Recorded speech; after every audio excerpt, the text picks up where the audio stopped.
Today, we're going to be talking about websites. Get out of your website box. And this is what the basics that you need to know to make sure that your website is worth its keep.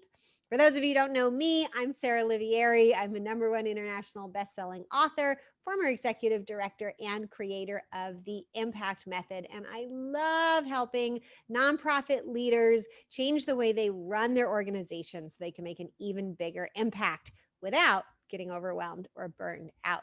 And one thing that can totally burn you out if you're not careful are websites. And man, have I seen people not just have terrible websites, it's easy to do that, but waste thousands and thousands of dollars building websites that weren't really what they needed. So I'm going to tell you how to avoid those mistakes today, whether or not you're new and you're just starting out, or you're a huge organization with a huge website and you're thinking about building a new one or hiring somebody.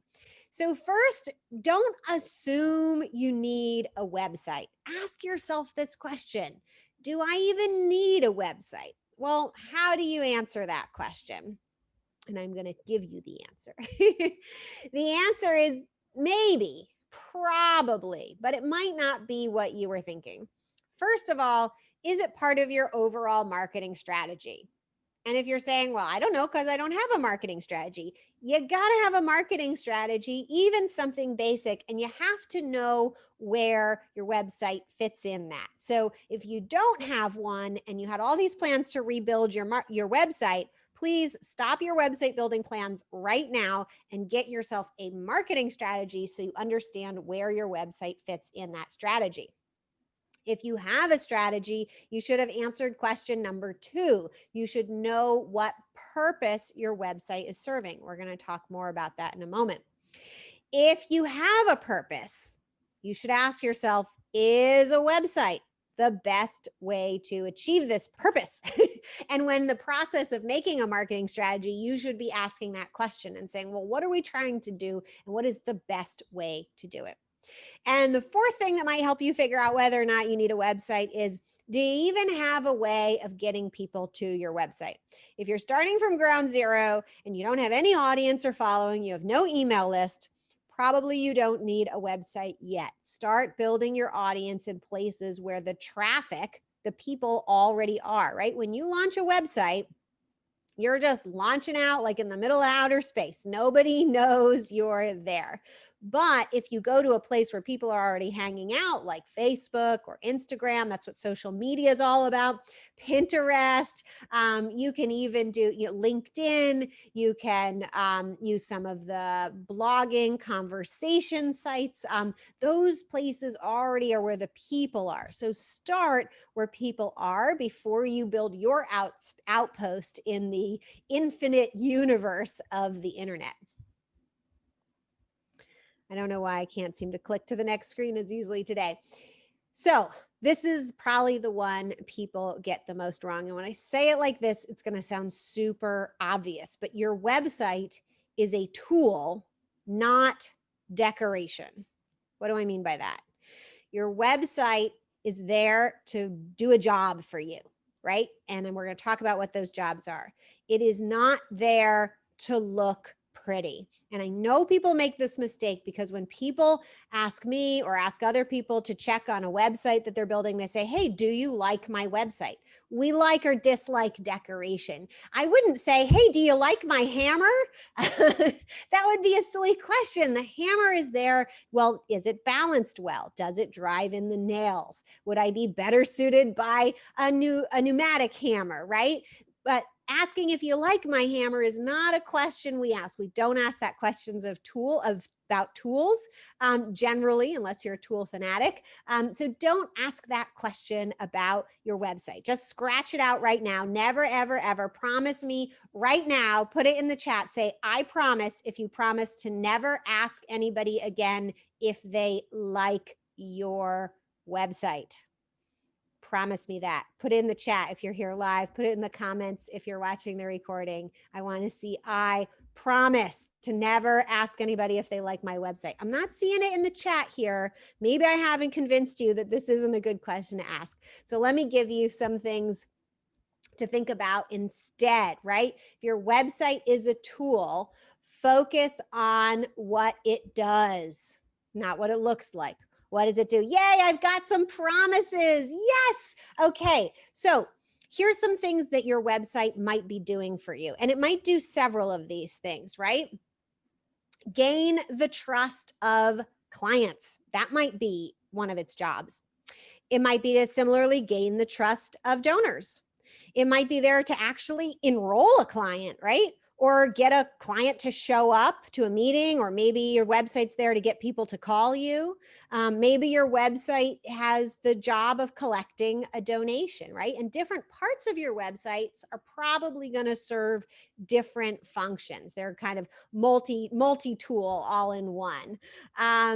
Great. So the only reason that you should be, thinking about really just how good your website looks, that's going to be super, super important if you are selling high-end shoes or high-end handbags. If you are in the business of selling a really good-looking image, then that's really going to matter. But I don't know any nonprofit who's in the business of selling high-end luxury lifestyle image. So you don't have to worry about that as a non-profit. Yes. So great. So if you want to build a website, a lot of people say this, I just need to hire a web designer, right? Or maybe I'll learn how to be a web designer. And my answer to that is not right, also known as wrong. So question about the arts and performing arts needs to look good. Maybe, maybe not. And we'll get a little deeper into that. So there are three, if I can hold my fingers up, right? 3 elements to building a website. And these days, there are multiple people who have these specialties, each one, and subspecialties within each of these 3 areas of website management. The first is functionality. Like, do you have forms? Do they work? Will the website load quickly? Does it, is it built on WordPress? Is it built on Squarespace? There's all these different, functionality things and tools you can use to actually build the website, tools that make the website load faster, tools that make the website do the things you need it to do, stuff like that. The next element, and by the way, it's what they call in the for-profit world developers. Those are people who essentially build the internet. They're the people who are the masters of functionality. The next element of a website is content. This can be written content, photo content, video. Certainly could have added audio in here. I kind of lump in audio with video because on the internet, if you're having audio, you're probably having video too. Even if it's just a video of audio waves, that's often in place. So written, photo, video. Another reason why I didn't really include audio on this list is if you're doing audio only content, it probably belongs in a special audio type place that hosts podcasts and things like that, or it's music maybe. So content, and then the last piece is design. Design and content are not the same thing. Now, I haven't just put these in a random order. I have put them in the order that you need to be thinking about as you build your website, right? So if you're building or rebuilding your website, first and foremost, you want to make sure it has the functionality that you need. And if you're thinking ahead a little bit, you probably, because it can be some work to swap out the back end of your website, although it's certainly not impossible, you might want to make sure it has some of the functionality you think you're probably going to need soon. But don't go overboard with features because web functionality develops very, very quickly. And what's complicated today will probably be easy tomorrow. Certainly what was complicated when I started building websites is super easy today. So step one is, make sure you have the basic functionality that you need in place. Step two, and this is where people tend to go awry, is they go for design over content. And a lot of people who are web designers say, well, send me your content. Well, I'm here to tell you that your content is like the number one most important part of your website. Because at the end of the day, your website is there to get people to do something. And content is what tells people and motivates people what to do. So if you're on a budget, what I want you to do is get content and not design, right? Pay for content, don't pay for design. So you can use what I call like vanilla design. It can be white background, any, basic font, and it can just go top down. It can be very straightforward, not needing a graphic designer. Just keep it simple and get your content in there. And to drive this point home, I want to show you a website. So let me go out of full screen here. I'm going to stop sharing for 1 second, and I'm going to reshare my screen. This is a website. I have been their customer for a very long time, and I warn you that their website's ugly. It used to be even uglier. I miss it, actually. I used to show this all the time because it was such a good example of an ugly website that has fantastic content. Let me show you the amazing content. First of all, yes, I know it's pretty ugly. It doesn't have much design, but we don't really care if we like the website. So this website's purpose is to sell printer ink. And here it is. Simple. All they needed were some pictures, a photo of printers, lets you know we're talking printers, and then these simple 3 lines. Save up to 100% of ink costs in 2 steps. Oh my God, who doesn't want to save 100% of ink cost? And it only takes 2 steps. It's super easy. Of course, I'm reading on. Step 1. Choose the manufacturer of your printer. I think I can do that. I have a Canon. Step 2, choose your printer or model or cartridge. Done. Sold, right? I don't even have to scroll down. That's for people who've been here already. I love this website because it's such a good example of great content. Basically, let's just call it no design, and it is still doing the work that it needs to be doing. So let's go back to our slides here, and hopefully you can still see my screen. Can you still see my screen? Let me know in chat. Is it saying a deeper look at content?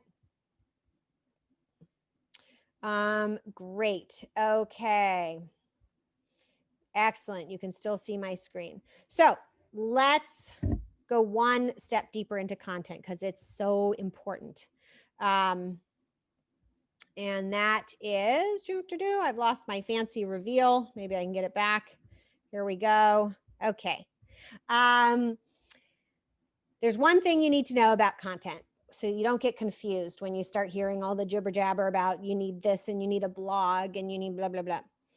Content actually serves 2 purposes. The content we've been talking about so far is content that has an impact on the visitor. Its purpose is to get the visitor to do something, get them to trust you, get them to call you, get them to donate to you, get them to enroll. Maybe it's taking them through a series of steps.